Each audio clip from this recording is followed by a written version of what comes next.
અગાઉના તાસમાં આપણે છંદ અલંકારના પ્રકાર જોઈ લીધા. લેખક પરિચય તમને પહેલેથી મેં તૈયાર કરવા આપેલો હતો, એ પણ કરી દીધો હશે તમે. અને હવે ગ્રામરમાં જે પણ કંઈ લખાયું છે બધું તમારે તૈયાર કરતા રહેવાનું છે. નવા તમારે જે સંજ્ઞા અને વિશેષણ વિશેના જે પ્રશ્નો આવે છે એ તમે નાના ધોરણમાં શીખી ગયા છો. 5મા, 6ઠ્ઠા, 7મામાં આ બધા વિશેષણ ને સર્વનામ ને એ બધું શું છે એના પ્રશ્નો આવે છે. અને આપણને પણ ખબર છે કે વિશેષણ શું છે ને વાક્યમાં વપરાયું હોય ને વિશેષણ શોધવાનો પ્રશ્ન આવે તો આપણને આવડે. બરાબર? તો આજે ખાલી એની હું પ્રશ્નોત્તરી કરીશ. સૌથી પહેલાં સંજ્ઞા એટલે શું? સંજ્ઞા એટલે શું?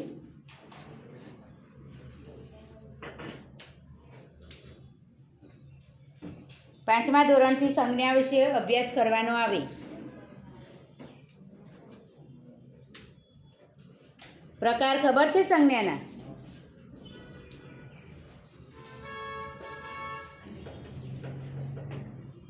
કિરણ, વ્યાખ્યા.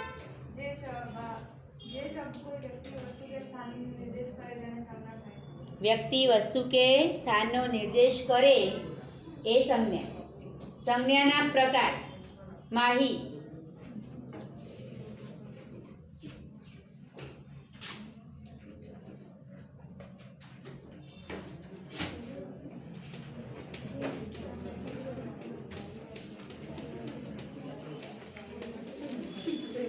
અંદર અંદર ગણગણાટ નહીં, કોઈને કહેવાનું નહીં. કોઈને કહેવાનું છે નહીં. જય,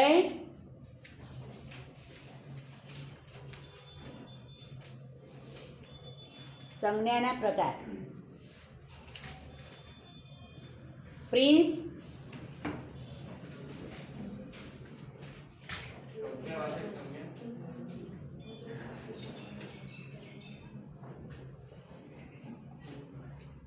મિત,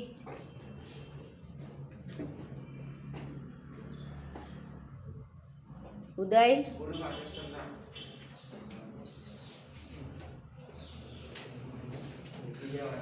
મિલન,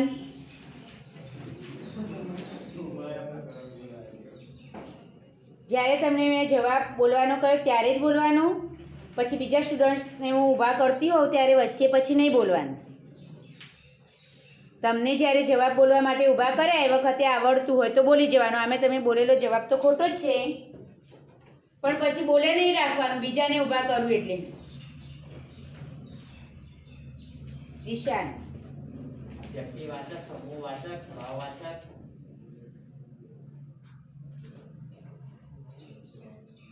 સંખ્યાવાચક ના આવે એમાં. ક્રિયાવાચક,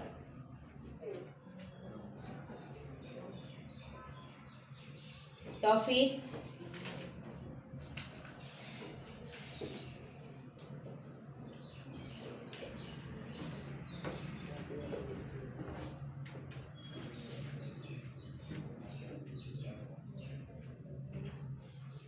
નહીં ખબર?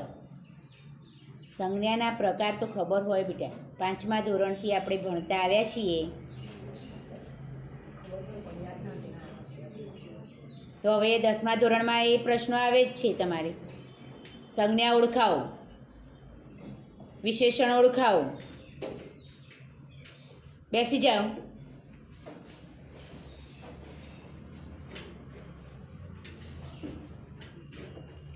વ્યક્તિવાચક, જાતિવાચક, સમૂહવાચક, દ્રવ્યવાચક ને ભાવવાચક. વ્યક્તિવાચકમાં કોઈ વ્યક્તિનો નિર્દેશ હોય કે વસ્તુનો નિર્દેશ હોય. જાતિવાચકમાં પૂરી જાતિનો નિર્દેશ હોય. છોકરાઓ તો જાતિવાચકમાં આવે, છોકરીઓ જાતિવાચકમાં આવે. પણ નામ હોય તો એ વ્યક્તિવાચકમાં આવે. ભાવવાચકની અંદર આપણે અનુભવ કરી શકતા હોય એ આવે. જોઈ ના શકાય ને સ્પર્શી ના શકાય, માત્ર શું કરી શકાય? અનુભવી શકાય.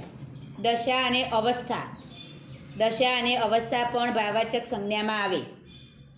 કે આ ખૂબ ગરીબ છે, આ વૃદ્ધ છે. પછી એના હૃદયમાં આનંદ ઉમટ્યો. તો એવી બધી જેને આપણે અનુભવી શકીએ છીએ એવું દશા અને અવસ્થા, આ બધું ભાવવાચક સંજ્ઞામાં આવે. સમૂહવાચકમાં કોઈ સમૂહ દર્શાવાયો હોય અને દ્રવ્યવાચકમાં આપણી ખાવા પીવાની જે ચીજવસ્તુઓ છે એ બધું ખાવા પીવાની કાપડ ને એ બધું પણ દ્રવ્યવાચકમાં આવે. બરાબર? એટલે સંજ્ઞાના પહેલાં તો આપણને નામ આવડતા હોવા જોઈએ. પછી વિશેષણના સંજ્ઞાના વિશેષણમાં એવું ગડબડ ગોટાળો થઈ જાય તો પછી નકામું પડે. હવે આ બધું અત્યારે શીખો એટલે અત્યારે જે નવો ટોપિક તમારા માટે આવ્યો છંદ એ શીખવાનું રહી જાય ને. ગ્રામર છે ને પહેલેથી છેલ્લે સુધી બદલાય નહીં, નવા ટોપિક એડ થાય, પણ જે અંદરનું વિષય વસ્તુ છે એ બદલાય નહીં કે ચલો 5મા ધોરણમાં આ સંજ્ઞાના નામ આવે ને 8મા ધોરણમાં આ આવે ને એવું ના હોય. દરેક સબ્જેક્ટની વાત છે કે ગ્રામર પહેલેથી છેલ્લે સુધી કોઈ પણ ધોરણમાં સરખું જ હોય. ક્રમમાં આવતા ના હોય ટોપિક, કદાચ હવે તમે 11માં કે 12માં જાઓ તો વિશેષણ ને સંજ્ઞાના ટોપિક ના આવે. 10માં પૂછાય, 9માં નહોતા પૂછાય અને 10માં પૂછાય છે. 8માં નહોતા તો 10માં હતા. પણ શીખવાની શરૂઆત તો 5માંથી થઈ ને આપણી. તો એ શીખેલું હોય તો છેલ્લે સુધી ગમે ત્યારે પૂછે તો એ આપણને તૈયાર કરવા ના બેસવું પડે. એટલે ભૂલવાની નથી વસ્તુ. કોઈ ગ્રામરના ટોપિક બધા યાદ રાખવાના છે. એક તો સરસ નોટ બનાવવી પડે એના માટે. જ્યારે જરૂર પડે ત્યારે એને એ નોટ કાઢીને વાંચી લેવાય. 5મા ધોરણથી ગ્રામરની એક સરસ નોટ બનાવી હોય તો જે નવા ટોપિક ફરીથી રિપીટ થતા હોય ત્યારે એ નોટમાં જોઈને આપણને કોઈ એ નોંધ લખાઈ હોય કે ના લખાઈ હોય તો પણ આપણે એમાં જોઈને એને યાદ કરી શકીએ. વિશેષણ શું છે? વિશેષણ બોલો. વાક્યના અર્થમાં વધારો કરતા શબ્દને વિશેષણ કહે છે. વાક્યના અર્થમાં વધારો કરતા, નામના કે સંજ્ઞાના અર્થમાં વધારો કરતા અથવા તો એની વિશેષતા બતાવતા પદને વિશેષણ કહે છે. વિશેષણના પ્રકાર.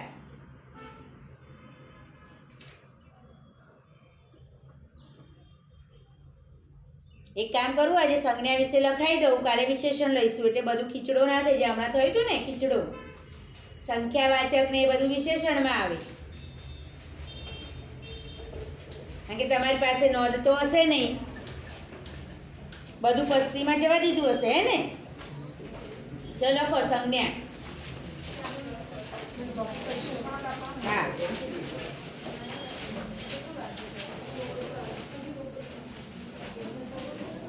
વ્યક્તિ પદાર્થ ભાવ, વ્યક્તિ પદાર્થ ભાવ, ગુણ કે વ્યક્તિ પદાર્થ ભાવ ગુણ કે ક્રિયાનો નિર્દેશ કરતા વ્યક્તિ પદાર્થ ભાવ ગુણ કે ક્રિયાનો નિર્દેશ કરતા હોય ને પંક્તિમાં કર્તા યા કર્મને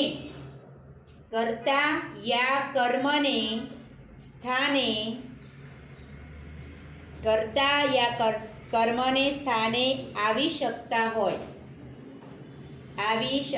હોય તેવા પદોને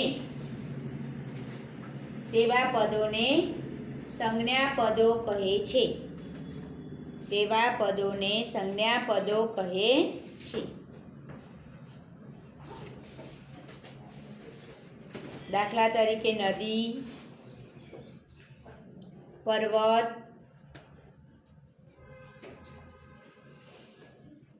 હાથી, વાઘ, ડહાપણ,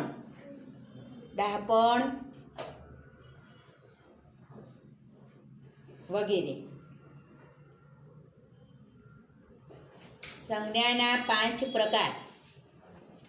સંજ્ઞાના 5 પ્રકાર. એમાં એક વ્યક્તિવાચક.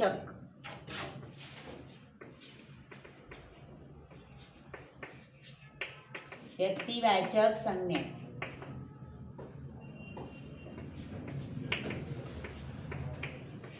વ્યક્તિવાચક સંજ્ઞા લખો એમાં. એક જ વ્યક્તિ આ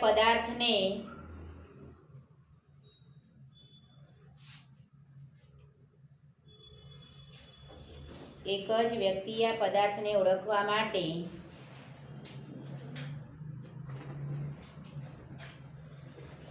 જે નામ આપવામાં આવે તેને વ્યક્તિવાચક સંજ્ઞા કહે છે. વ્યક્તિવાચક સંજ્ઞા કહે છે.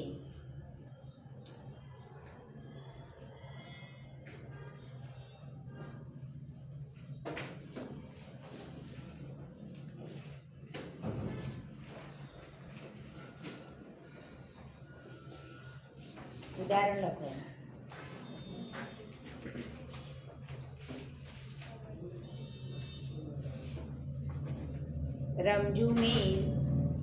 રમજુ મીર શરણાઈ વગાડતો હતો. રમજુ મીર શરણાઈ વગાડતો હતો.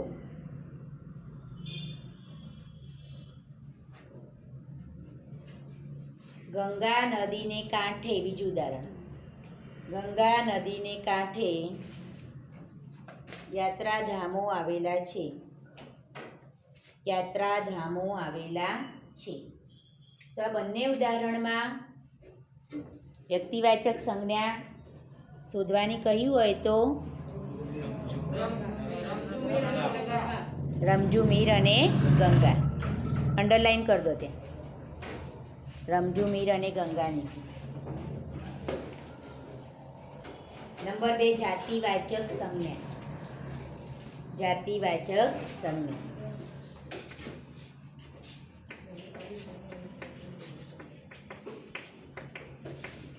જાતિવાચક સંજ્ઞા એમાં લખો. વ્યક્તિ યા પદાર્થના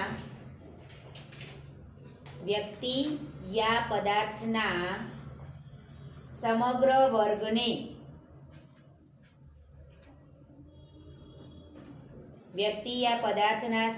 વર્ગને યા જાતિને દર્શાવનાર સંજ્ઞાને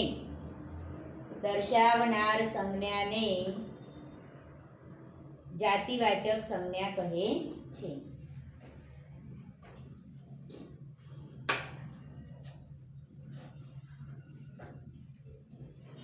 દાખલા તરીકે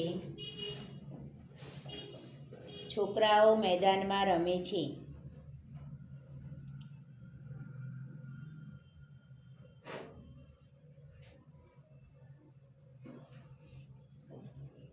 નદીઓના પાણી પવિત્ર છે.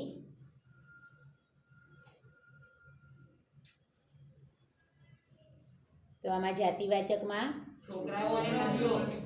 અંડરલાઈન કરી દેજો. છોકરાઓ અને નદીઓ.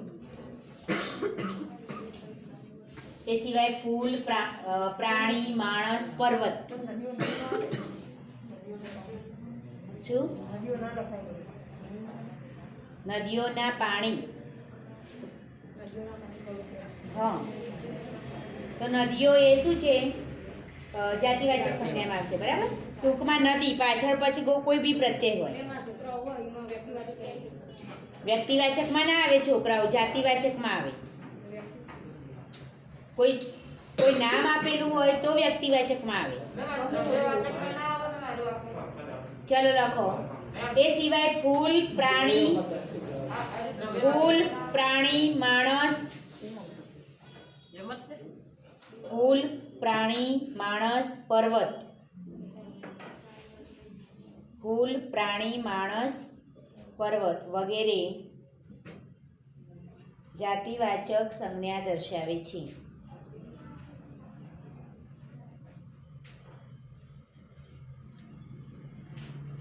સમૂહવાચક સંજ્ઞા. સમૂહવાચક સંજ્ઞા એમાં લખો કોઈ વર્ગની વ્યક્તિઓ કે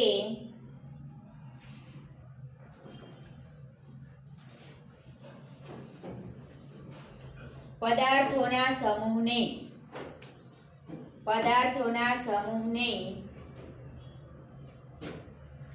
દર્શાવનાર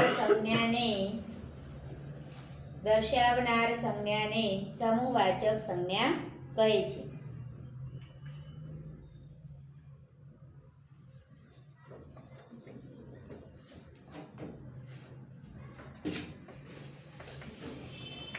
એમાં ઉદાહરણમાં મેળો, ટોળું, ભંડોળ,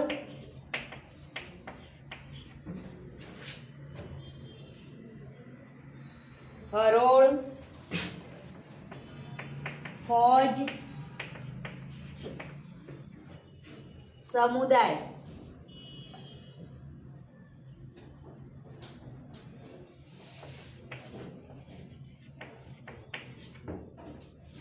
વગેરે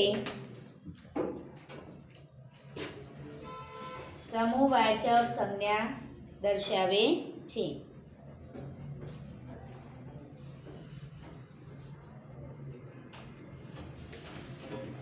એના પછી આગળનામાં દ્રવ્યવાચક સંજ્ઞા.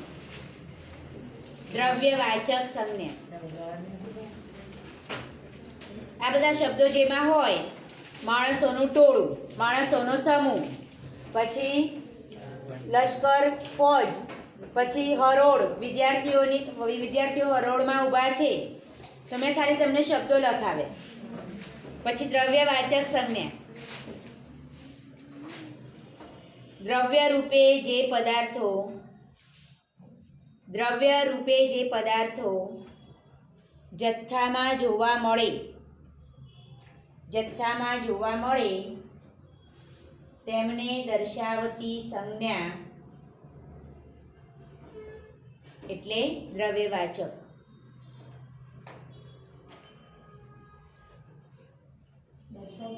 સંજ્ઞા એટલે દ્રવ્યવાચક.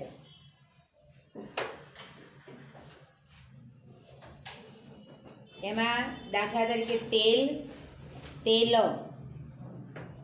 રૂ, ઘઉં, કાપડ, સોનું, માટી, હવા વગેરે.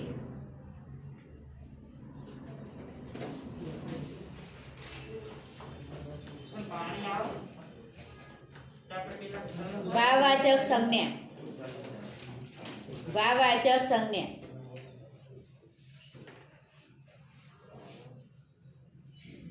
ગુણ યા ક્રિયાના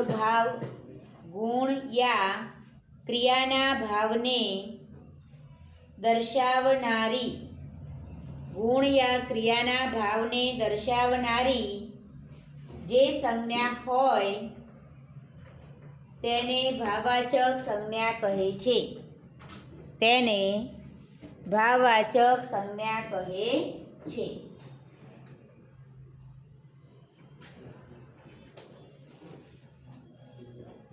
દાખલા તરીકે ભલાઈ, કાળાશ, વિચાર, નિરાત, પૂજા, ભરતી, વિરહ, જિજ્ઞાસા વગેરે.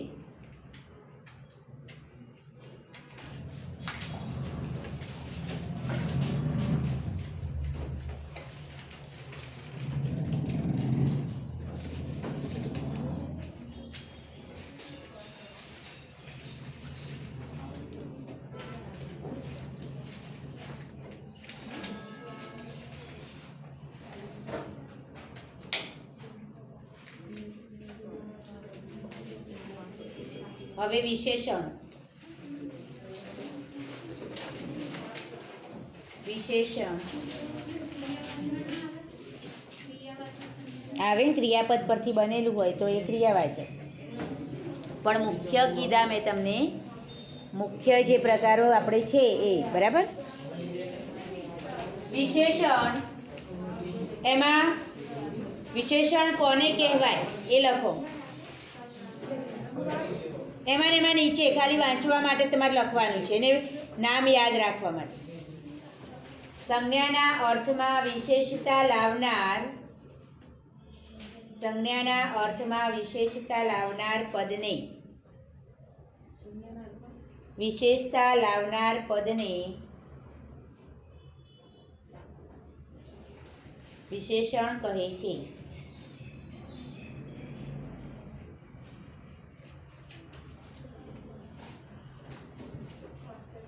વિશેષણના પ્રકાર.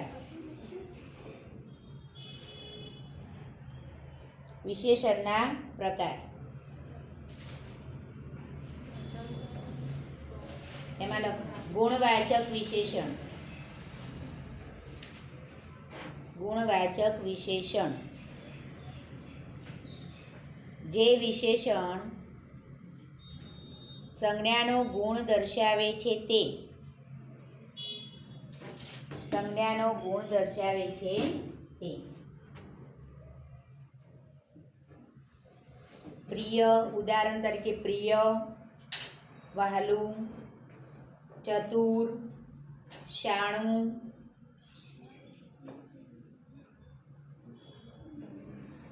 વગેરે. સંખ્યાવાચક વિશેષણ. સંખ્યાવાચક વિશેષણ, સંખ્યાવાચકમાં પાછા નિશ્ચિત સંખ્યા અને અનિશ્ચિત સંખ્યા આવે. હું પેટા પ્રકાર નથી લખાવતી, બરાબર. જે વિશેષણ સંખ્યા દર્શાવે છે તેને સંખ્યાવાચક વિશેષણ કહે છે. સંખ્યા દર્શાવે છે તેને સંખ્યાવાચક વિશેષણ કહે છે.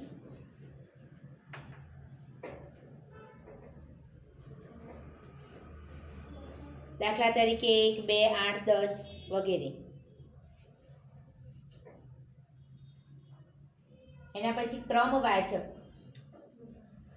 ક્રમવાચક એમાં ક્રમ દર્શાવે છે. જે વિશેષણ ક્રમ દર્શાવે છે તેને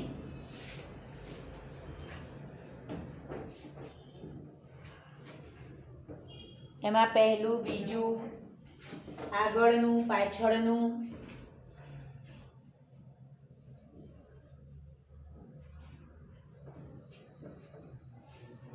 વગેરે. પ્રમાણવાચક. પ્રમાણવાચક, પ્રમાણવાચકમાં પ્રમાણ કે માપ દર્શાવવામાં આવે. પ્રમાણ કે માપ દર્શાવવામાં આવે.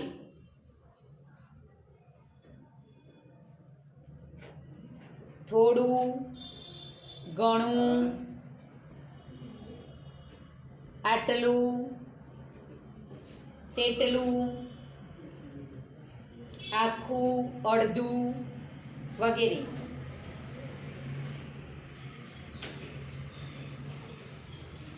પછી પ્રશ્નવાચક.